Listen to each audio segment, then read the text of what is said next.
乡亲大家平安，今仔日是新历的11月初2，旧历的9月17，礼拜一。马来西亚的女大学生来台湾读册，所不幸防性侵杀害。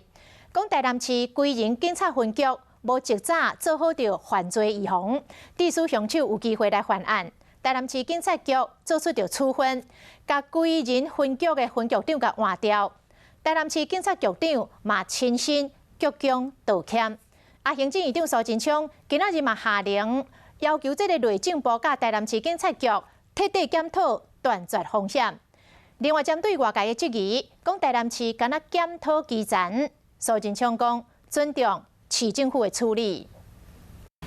台南市马来西亚女大学生的命案，除了伫台南市警察界引起震动，行政院长苏贞昌嘛出面回释哩。我们也觉得对家属非常的抱歉，怎么样子的做法，后续等等都要我指示内政部长、跟警政署长和教育部长都到对整个案子要痛加检讨。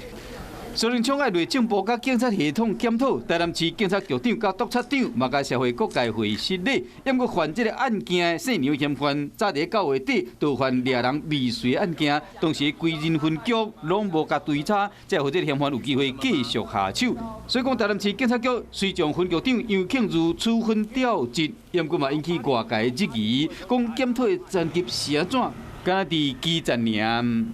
并没有依规定完成相关的受理程序，归仁分局分局长调整为内勤职务。相关分局长被撤换，我们尊重台南市政府的做法。